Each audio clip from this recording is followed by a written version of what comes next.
Hey, welcome to Once Upon a Game.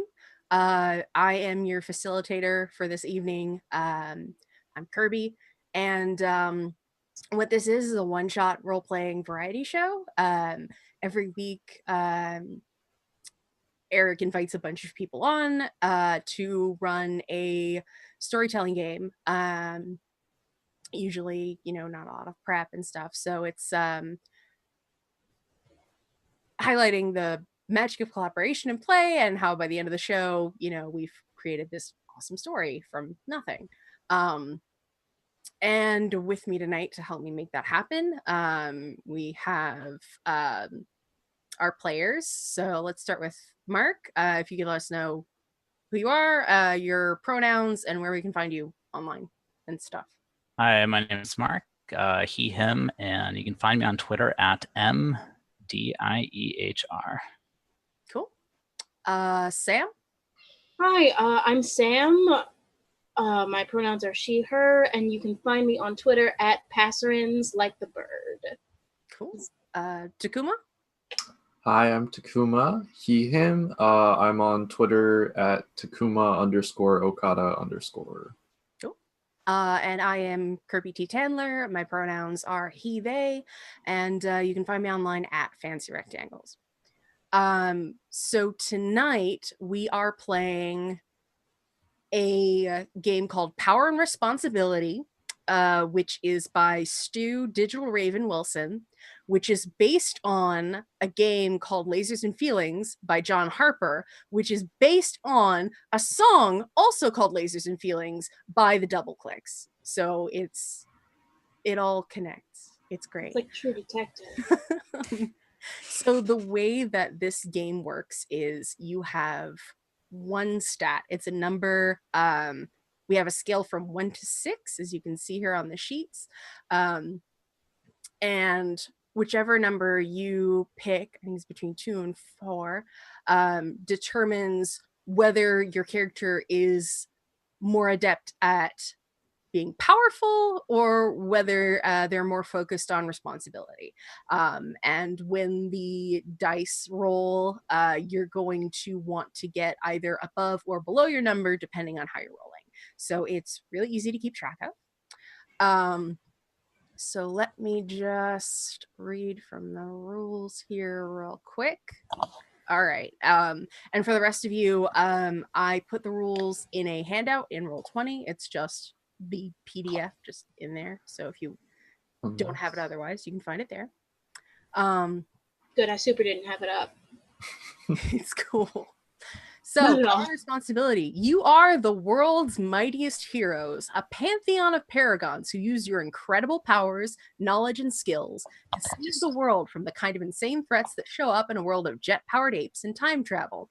The explorers of the unknown have returned from their latest adventure, but they're not alone. Something has come with them, and now it threatens the world. So the first thing that we're going to do is create our characters. One thing I didn't go over at the beginning is one thing that we're having in play here, both in the game and in our characters and everything like that. If there's anything that you are uncomfortable with, you don't have to justify it. You don't have to make a big fuss about oh man, I don't want to break up the action or anything. You can just say, hey, put on the brakes, let's change this. Or you can just make an X motion with your hands if somebody else is talking. And like I said, your comfort and safety come first. So it's secondary to the game. And yeah, so and if we want to get anything out ahead of time, there's also a system called lines and veils. Lines are things that you absolutely don't want to see in a game, like spiders or eye trauma or seeing kids harmed or something like that. There's also veils, which is a thing can happen in the story, but you're not really cool with getting into all the gory details. So it's something that kind of happens on screen, fade to black. So now, or if at any point you think of something, again, just feel free to speak up.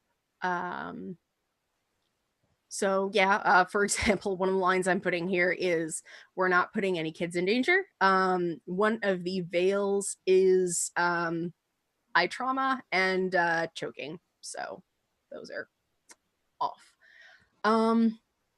So anybody have anything they want to bring up, or are we just gonna roll along? I was going to open my mouth and say kids, definitely not. Animals. No Okay, animals. yeah, we can do that. That's, I find that very upsetting. Mhm. Yes. And like just in general, if you're ever playing with me, like depictions of like somebody, but it's not going to come up in a superhero game. Mm-hmm. But like depictions of somebody being hit on and being uncomfortable with it.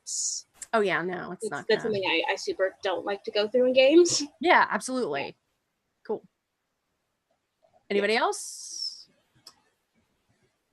I think I agree Sounds with good to me. those. Cool. Yeah. Awesome. All right. So, getting back on track with this, the first thing that we're gonna do is create our characters. So you will see on this page. I do have you all on this. Yes, I do. Okay.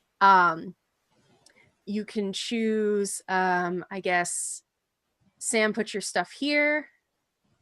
Takuma in the center, and Mark on the right. If you just kind of want to fill things in as you go. So the source of your character's superpowers, they can be cosmic, magic, mutation, science, technology, or training. And those are just sort of broad categories. It doesn't necessarily have to exactly fit. Each of your adventurers will also have a calling. So it could be that their calling is adventure, or they want to be an explorer. There's also glory, investigator, protector, and repentant. So if you're trying to make up for a past life as a villain or something like that, that would be that. Then at the bottom, you're going to choose your number, and for this game, it's between 2 and 4. The higher your number, the better you are at dealing with people, but the less effective you are with your powers. You're going to want to give your character a name, obviously, you know, kind of superhero-ish names, code names, something like that. You have a costume. You have superpowers that are defined however you want. Or if you don't have powers, you'll have some kind of, you might want to go the Batman route and have just like really good training and really good resources and privilege. White male privilege, yes. Yeah. Power known to man. And also if you want to have like a cool jet or training rooms, maybe a secret identity, maybe not, maybe government backing. I will say that built into this, you are going to kind of have essentially like a shield organization backing you up. So if, there's any kind of like specialized equipment that you need dropped off out of nowhere, we have something for that. So I'll get into that later. So as players, your goal should be to get your character involved in high octane superheroics, to uncover the bad guys, leap tall buildings, blast people with energy beams, and be a role model to others. So we're looking at, upbeat movie style or comic style, that kind of superhero thing. We're not looking at like Watchmen or Batman versus Superman or anything like that. So we're having fun. And also your character should have a goal.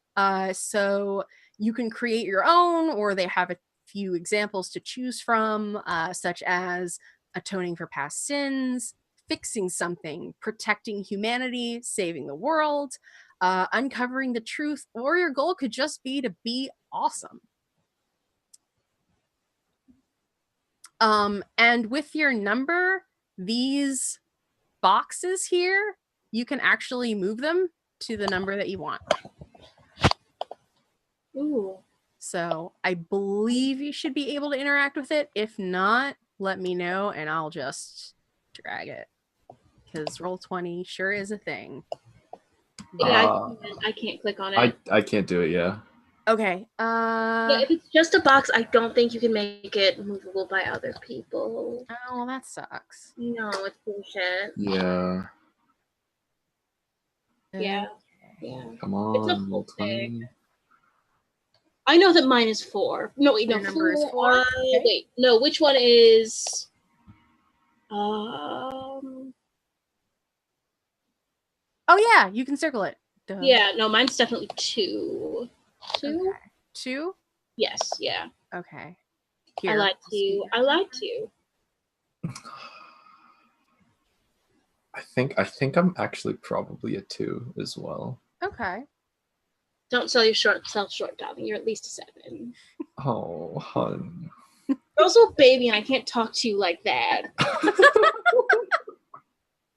It's harassment.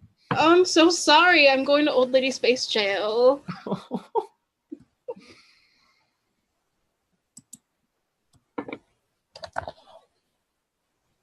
right, go ahead and put me on 4. Okay. Okay, so only one of us is capable of talking to other human beings. But at least one of us is. Yeah, you know.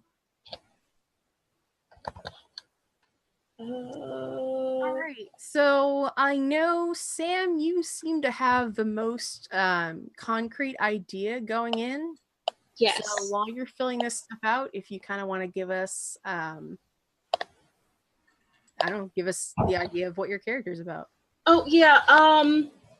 I was thinking about Star Trek Discovery and how they got the mycelial network, a sort of universal substrate that you can travel on if you just, I don't know how to get into it. So like my character Relay is like somebody who's either lives in or is birthed out of that universal substrate. She's a mushroom person.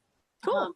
A cosmic mushroom person who is consenting to be corporeal in order to protect this world that she sort of landed on. Where people are like cosmic explorers. Oh, I gotta clear my throat. I like cosmic explorers. Okay. Yeah. Who generally don't get involved in the, I don't want to say lesser races is not the way I want to put it, but it's Meet people problems. meet people problems. Meat bag problems. Yes. Also, she works at a Starbucks because stars. Nice. Stars, yeah. So that's her. So it is she, her, right? For the moment, Okay. yeah. I think like she definitely can look like whatever she wants to, and will just come into work one day, like looking like a completely different person, and they're totally used to it. Okay. So Yeah. she's like a full-on shapeshifter. She can look like, for all intents and purposes, like an average human or whatever else. There's no like tell that she's a mushroom person. Yeah, unless she's somehow cut off from Okay. the substrate, in which case, like, she reverts to her real form, and I don't know what that is. Okay. So we're going to figure it Find out together. Yeah. That happens. Not a 12-foot mushroom. Okay. Oh, but that's so good though. It is. We'll see. We'll Also, see like, what happens in the moment. Also, I was listening to an episode of In Our Time a couple weeks ago, and it was all about fungi. And, like, there's a fungus that has 23,000 physical sexes. All right. So, like, that's her actual gender situation. Okay. Yes. That is yes. Yes. There we go. And Mark, how about you tell us about Looper? Yeah, so Looper is, I guess, like a humanoid robot that I maybe escaped from Boston Dynamics, who who toured the world doing yo-yo demonstrations for entertainment. But then the technology got better and better, so they can like I guess have a yo-yo whenever they need to, like shoot them out, like spin them around to like fly, stuff like that. Oh, cool. All But right. they have a very like entertainment sort of get up. So it's like one of those like button down shirts that has a different color on like the front stripe. Yeah, I get you. And like little like souvenir yo-yos that they can hand out to kids. Oh. And even though they're a robot, Mhm. their calling is kind of like entertaining people, so that's why I put them at a 4 Yeah. for the And they like they to be responsible even though they're a robot. seems like, well, you've got the 3 laws thing going on. So yeah, responsibility, protection, that kind of seems a good way to go.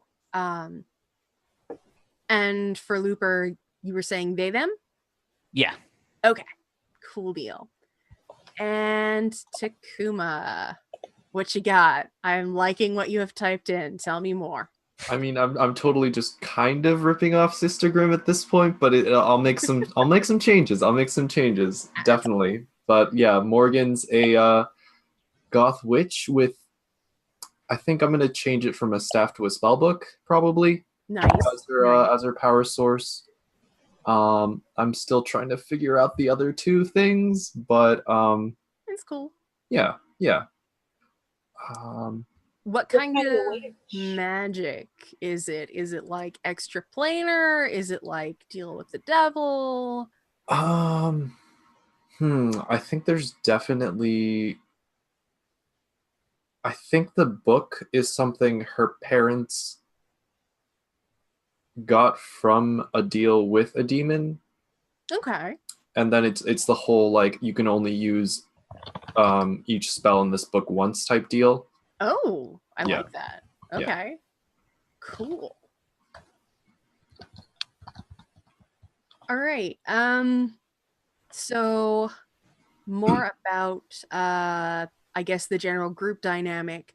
Have any of y'all worked together before, or do you think this is like the first episode in the crossover special where y'all are just thrown together for the first time? I think that this might be like a mid-season finale. Ooh. Yeah, Okay. like I like that, yeah. Like we've already gotten through like the getting to know you episodes, the villain of the week, and now this is our first confrontation with the big bad. Okay. I also think that Relay, who probably has like a human name, but it's not relevant. Does Morgan drink tea or coffee? Probably. I feel like we can know each other through the Starbucks. Yeah, no, Yes. Morgan definitely drinks coffee. Yeah. Awesome. Yeah. So yeah, I honestly think that's the easiest way for us to know each other. And like, I don't know, maybe somebody tried to rob the Starbucks one day. Oh, yeah, I like it. I'm thinking that Relay's powers, like other than shape-shifting, are like pretty basic telepathy. Hence Relay, because she's comms. Yeah, I gotcha. Yeah. And telekinesis, like those are like the fighty powers. Yeah. Okay. So like we both tried to save the Starbucks at the same time. We were like, same yet. Hey, you're pretty cool. You're also helping out here. Yeah. But the robot doesn't drink coffee. How do we know the robot? How do we know Looper? Question.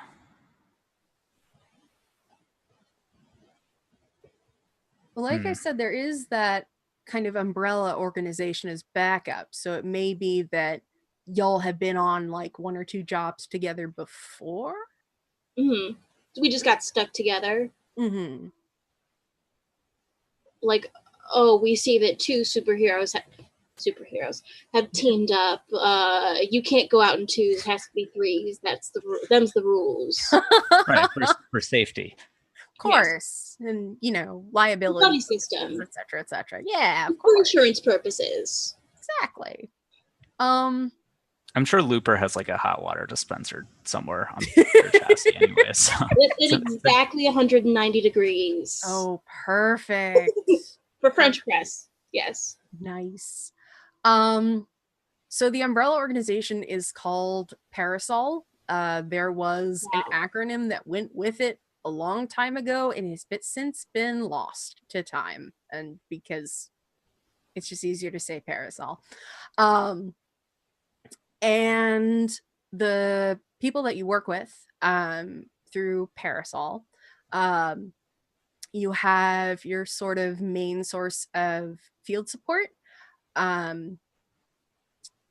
Their name is Commander Credence. Commander what? Commander Credence. Okay, yeah. Commander Cape Credence. Kate Credence. And Z's an older person, kind of long silver hair, usually tied back in a loose ponytail. Very like down to business, normal human, was born probably just outside Philadelphia, some basic like military training, a little bit of black ops, and that sort of thing. And they Z somehow ended up in this position.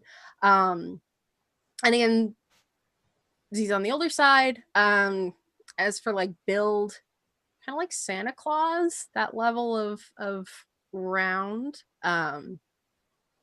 And yeah, so if on this mission you need any sort of support or backup that you wouldn't normally have to hand, you can call into Commander Credence, and she will do her best to help out. And again, the pronouns are Zizier for Commander Credence.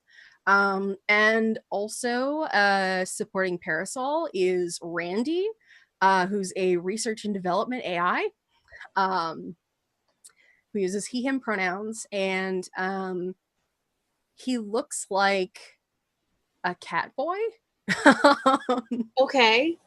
And he looks like everybody's old enough to know what an original Game Boy screen looks like, right? That kind of Yes. green and darker green palette. Yeah, that's what he's got going on. And he can do research. He's also going to be in charge of like actually delivering the stuff from Parasol. He's got little drones that look like little flying robot cats with wings.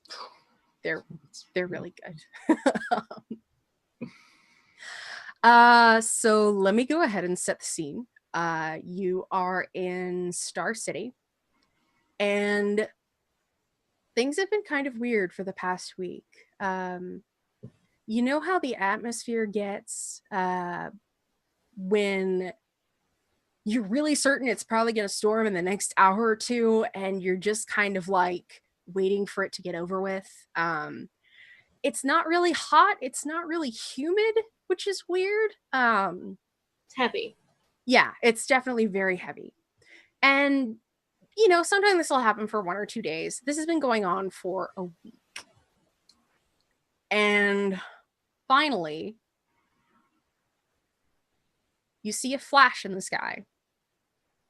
But it's not lightning. It's got kind of a weird arc to it, like a shooting star. And you kind of see it slowly falling towards Star City. And it's not as big as you think it would be. It's definitely not the size of a meteor. It's probably about the size of a baseball, but it's giving off a ton of light. And it lands in Star City Stadium. And then following that streak, there's a floating island, but not like as big as you think a floating island would be. It's relatively small. I'd say it's roughly about the size of a football field. And I say that because it slowly comes down and lands on the football field in Star City Stadium. Well, that's good design. That's thoughtful. Installed perfectly. Yes. If it Mildly fits. satisfying. The problem is that it was before a game. It was early enough that nobody was really like on the middle of the field. Everybody who was on the field or in the radius of this thing setting down had plenty of time to like get out. But there are still people in the stadium. And just as you get the message from Commander Credence to, you know, ready up, another message comes in. But I think before we get to that, we're going to go ahead and take a quick 5-minute break before we get into the action. So All right. we'll see you in a few. Sure.